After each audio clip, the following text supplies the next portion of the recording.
नमस्कार। BSc part third के physical chemistry के चैप्टर केमिकल काइनेटिक्स में पिछले वीडियो में हमने प्रथम कोटि की अभिक्रिया फर्स्ट ऑर्डर रिएक्शन की स्टडी और उसका ग्राफिकल रिप्रेजेंटेशन देखा। आज हम प्रथम कोटि की अभिक्रिया के कुछ एग्जाम्पल देखें, अर्थात some examples of first order reactions. प्रथम कोटि की अभिक्रिया के कुछ उदाहरण लें हम, जैसे गैसीय अभिक्रिया।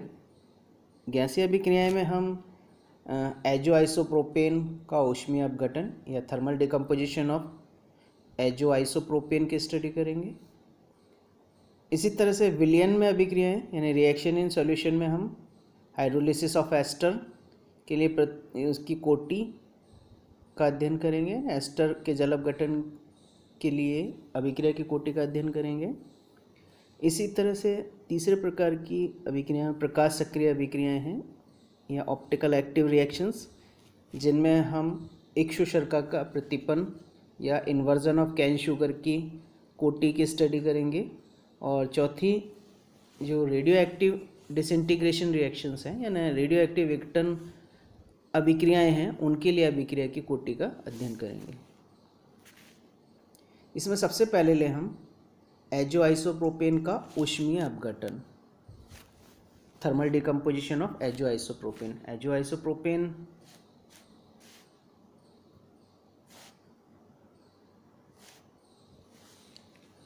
होता है CH3 whole twice CH and double bond and CH3 whole twice. ये गैसियस स्टेट में होता है। इसका अगर हम थर्मल डिकम्पोजिशन कराएं तो ये नाइट्रोजन और हेक्सेन में परिवर्तित हो जाता है। यहाँ क्रियाकारक और उत्पाद गैस है, तो ये गैसीय अभिक्रिया है। तो इसकी अगर हम कोटि देखें तो ये प्रथम कोटि की अभिक्रिया है। और प्रथम कोटि की अभिक्रिया के लिए अगर हम अभिक्रिया नेतांक निकालें तो किस तरह से ज्ञात करेंगे। प्रारंभ में हम देखें कि जब T = 0 होता है, उस स्थिति में एजोप्रोपेन का जो दाब होगा वो P0 होगा और अभी ये उत्पाद में परिवर्तित नहीं हुए हैं, अतः उत्पाद का दाब 0 होगा। T समय पर एजोप्रोपेन का जो दाब होगा वो होगा P0 - X और उत्पाद N2 और हेक्सेन का जो दाब होगा वो X होगा। तो यहाँ हम कंसंट्रेशन की बजाय दाब टर्म काम में लेते हैं, क्योंकि गैसीय क्रियाकारक और उत्पाद के लिए कंसंट्रेशन निकालना मुश्किल है, जबकि आंशिक दाब या पार्शियल प्रेशर निकालना आसान है। अब डाल्टन के आंशिक दाब के नियम से हम देखें। डाल्टन के आंशिक दाब के नियम से कुल दाब हमारा क्या होगा, P = partial pressure of azoisopropane plus partial pressure of N2 plus partial pressure of hexane. तो कुल दाब या टोटल प्रेशर P = होगा P0 - X plus X plus X। यहाँ X से X कैंसिल हो गया, तो हमारा क्या मिला, total pressure P = P0 plus X, या X होगा, X निकालें तो X = होगा P - P0। यहाँ Pa जो है वो एजोआइसोप्रोपेन का दाब है, Pn2 नाइट्रोजन का दाब और P6H14 हेक्सेन का दाब है। या अगर हम Pa देखें एजोआइसोप्रोपेन का दाब, तो एजोआइसोप्रोपेन का दाब Pa = हमने देखा अभी क्या है, P0 - X। और हेक्सेन का दाब और नाइट्रोजन का दाब जो है वो X और X है। तो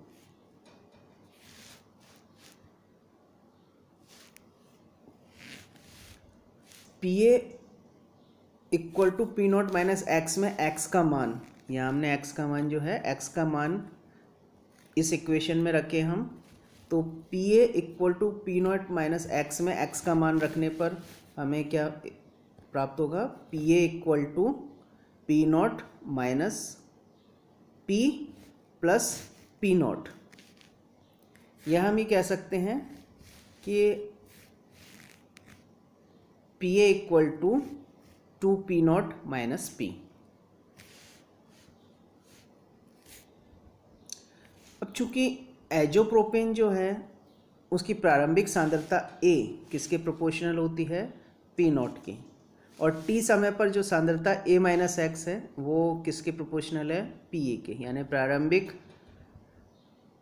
अवस्था में दाब P0 और PA जो है हमारा T समय पर दाब PA है। अब फर्स्ट ऑर्डर की अभिक्रिया के लिए K1 हमारा होगा, K1 equal to 2.303 upon T log A upon A minus x. तो यहाँ A और A माइनस एक्स की वैल्यू रखें। A की जगह हमने रखा P0 और A माइनस एक्स की जगह PA, और जो PA है हमारा वो होता है 2P0 माइनस P। अभी हमने देखा, तो PA की वैल्यू इस इक्वेशन में पुट करते हैं तो हमारी अभिक्रिया नेतांक K1 क्या होगा, प्रथम कोटि की अभिक्रिया के लिए अभिक्रिया नेतांक rate constant K1 equal to 2.303 upon T log P0 upon 2P0 minus P। तो यह एजो आइसोप्रोपेन के विघटन के लिए, जो कि प्रथम कोटि की अभिक्रिया है, का वेग नेतांक होगा।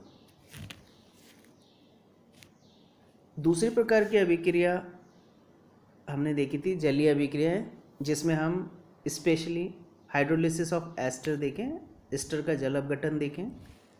एस्टर का जो जल अपघटन है वो किस तरह से होगा, एसीटेट जो है CH3COO2H5 वो जल की उपस्थिति में HN की उपस्थिति में यानी अम्लीय माध्यम में एसिटिक एसिड और अल्कोहल में परिवर्तित हो जाता है। यानी एस्टर का हाइड्रोलिसिस होने पर एसिटिक एसिड और एथाइल अल्कोहल मिलता है।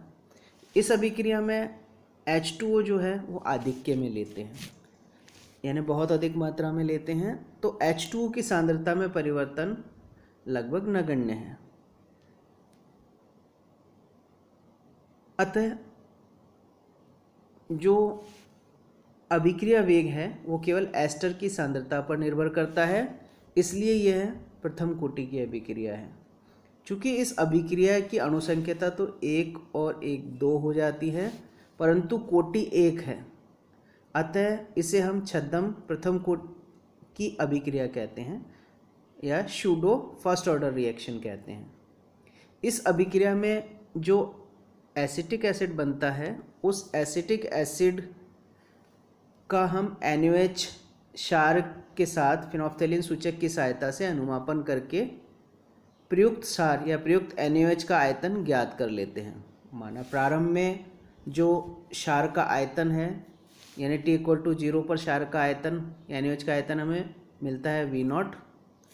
इसी तरह से T समय पर प्रयुक्त क्षार का आयतन है VT, और अनंत समय पर, या हम ये कह सकते हैं अभिक्रिया के अंत में, जब अभिक्रिया पूरी हो जाती है तो उस समय पर क्षार का प्रयुक्त क्षार का आयतन होगा V इनफाइनाइट। तो हम देखते हैं A किसके प्रोपोर्शनल होगा, V इनफाइनाइट माइनस V0 के, और A माइनस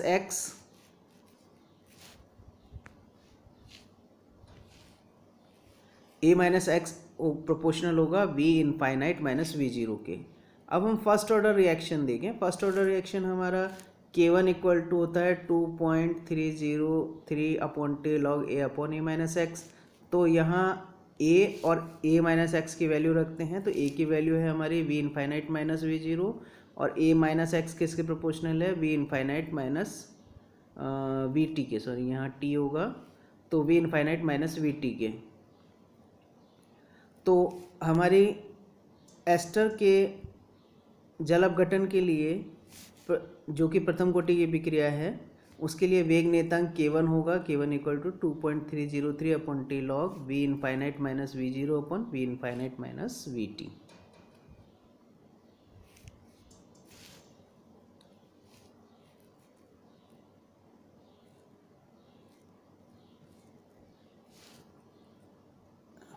नेक्स्ट अभिक्रिया ले हम ऑप्टिकल एक्टिव रिएक्शंस जिसमें हम इन्वर्जन ऑफ कैन शुगर या एक्सु शर्करा का प्रतिपन्न देखें। यह हमारी फर्स्ट ऑर्डर रिएक्शन है। इसमें जो सुक्रोज है वो डेक्स्ट्रो रोटेटरी होता है और इसका जब जल अपघटन कराते हैं तो ग्लूकोज और फ्रुक्टोज का मिक्सचर हमें मिलता है। तो ग्लूकोज और फ्रुक्टोज के मिक्सचर को हम इन्वर्टेड शुगर कहते हैं और इस इन्वर्टेड शुगर का ये जो इन्वर्टेड शुगर है वो लीवो रोटेटरी होती है, अर्थात डेक्स्ट्रो से लीवो में परिवर्तित हो गई, तो ये हमारा इन्वर्जन ऑफ शुगर कहलाएगा। तो यहाँ और इन्वर्टेड जो ग्लूकोज और फ्रुक्टोज है इसका मिक्सचर हमारा इन्वर्टेड शुगर कहलाता है। तो अगर हम प्रारंभ में देखें t = 0 पर तो सुक्रोज की सांद्रता A है और ग्लूकोज फ्रुक्टोज की सांद्रता 0 है। t समय पर सुक्रोज की सांद्रता A-x रह जाती है और ग्लूकोज और फ्रुक्टोज की सांद्रता XX रहती है। इस अभिक्रिया में भी जल हम आधिक्य में लेते हैं। यहाँ जो जल है वो एक्सेस में होता है, आधिक्य में होता है, अतः जल की सांद्रता में परिवर्तन नगण्य होता है। तो अभिक्रिया का जो वेग है केवल सुक्रोज की सांद्रता पर ही निर्भर करता है, अतः यह फर्स्ट ऑर्डर रिएक्शन है। चूँकि इस अभिक्रिया में अणु संख्या तो हमारी 1 और 1 2 है, परंतु कोटि जो है केवल 1 है क्योंकि अभिक्रिया वेग केवल सुक्रोज की सांद्रता पर निर्भर कर रहा है। तो यह छद्म कोटि की अभिक्रिया है और छद्म कोटि में छद्म प्रथम कोटि की अभिक्रिया यानी सूडो फर्स्ट ऑर्डर रिएक्शन है। छद्म कोटि की अभिक्रिया हम किसे कहते हैं? वे अभिक्रिया जिनकी अणु संख्या और अभिक्रिया की कोटि में अंतर हो, यानी अणु संख्या अभिक्रिया की कोटि से भिन्न हो, सूडो ऑर्डर रिएक्शन कहलाती है। तो यहाँ भी अणु संख्या 2 है और कोटि 1 है, इसलिए हम इसको सूडो ऑर्डर रिएक्शन कहेंगे या हम सूडो फर्स्ट ऑर्डर रिएक्शन कहेंगे। इस रिएक्शन में हम पोलेरोमीटर की सहायता से, ध्रुवणमापी की सहायता से समतल ध्रुवित प्रकाश के ध्रुवण तल का घूर्णन कोण निकालते हैं और जो घूर्णन कोण है एंगल ऑफ रोटेशन है, उसमें जो परिवर्तन आता है उसको हम नोट करते हैं। तो घूर्णन कोण में परिवर्तन का मान, जो घूर्णन कोण में परिवर्तन का मान है वो अपघटित शर्करा की मात्रा के समानुपाती होता है। तो हम यदि t = 0 यानी प्रारंभिक समय पर, प्रारंभिक इनिशियली हम देखें तो t = 0 पर r0 जो है वो t = 0 पर एंगल ऑफ रोटेशन r0 होगा। इसी तरह से t = t पर एंगल ऑफ रोटेशन rt होगा और अंतिम समय यानी इनफाइनाइट पर angle of rotation r infinite होगा। तो प्रारंभिक सांद्रता a किसके प्रोपोर्शनल होगी? r0 माइनस r इनफाइनाइट के, तथा x की सांद्रता किसके प्रोपोर्शनल है? r0 माइनस rt के। तो t समय पर हमारी सांद्रता A-x है, वो किसके प्रोपोर्शनल होगी? r0 minus r infinite minus r0 minus rt के। तो हम यहाँ ब्रैकेट खोलेंगे तो क्या होगा? A-x प्रोपोर्शनल क्या आएगा? r0 minus r infinite minus r0 plus rt। r0 से r0 कैंसिल हो गया हमारा, तो अब क्या बचता है? A-x proportional to rt minus r infinite. अब हमारी फर्स्ट ऑर्डर रिएक्शन है, उसके लिए K1 क्या है? K1 इक्वल टू है 2.303/t log A/A-x। तो यहाँ हम A और A-x की वैल्यू रखें। A की वैल्यू हमारी क्या है? ये r इनफाइनाइट, A किसके प्रोपोर्शनल है? r infinite minus r0 minus r infinite के, और A-x के किसके प्रोपोर्शनल है? rt माइनस r इनफाइनाइट के। तो ये दोनों वैल्यूज़ हम रखते हैं इसमें, तो हमें क्या मिलेगा? K1 equal to 2.303/t log r0 minus r infinite upon rt minus r infinite. तो यह जो इन्वर्जन ऑफ कैन शुगर के लिए, जो कि प्रथम कोटि की अभिक्रिया है, K1 या वेग नेतांक का वेग व्यंजक है। और नेक्स्ट रिएक्शन देखें हम, radio active disintegration, radio active विघटन। किसी रेडियो एक्टिव पदार्थ का विघटन पदार्थ में उपस्थित रेडियो एक्टिव नाविकों की संख्या पर निर्भर करता है। यानी अगर हम कोई रिएक्शन देखें ए जो कि रेडियो एक्टिव विघटित होकर प्रोडक्ट बी बनाती है, तो प्रारंभ में इसकी सांद्रता ए थी और उत्पाद की सांद्रता 0, t=t समय पर क्रियाकारक की सांद्रता ए माइनस एक्स रह जाती है और उत्पाद की सांद्रता x हो जाती है। तो जो ए है प्रारंभिक सांद्रता जो है वो किसके प्रोपोर्शनल है, एन नॉट के। एन नॉट जो है हमारे प्रारंभ में रेडियो एक्टिव नाभिकों की संख्या है, और ए माइनस एक्स यानी टी समय पर क्रियाकारक की सांद्रता ए माइनस एक्स है जो कि किसके प्रोपोर्शनल है, एन टी के। एन टी हमारा क्या है, टी समय पश्चात रेडियो एक्टिव नाभिकों की संख्या है, यानी कितने रेडियो एक्टिव नाभिक बचते हैं टी समय पर, वह एन टी है।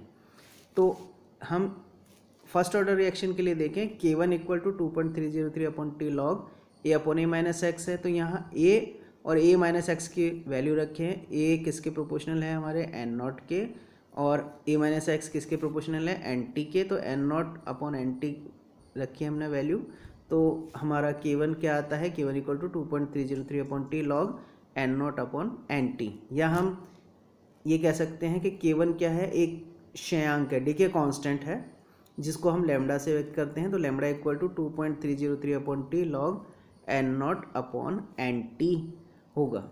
तो इस तरह से रेडियो एक्टिव डिसइंटीग्रेशन के लिए, जो कि एक प्रथम कोटि की अभिक्रिया है, वेग नियतांक K1 या क्षयांक डीके कांस्टेंट लैम्डा ज्ञात कर लेते हैं।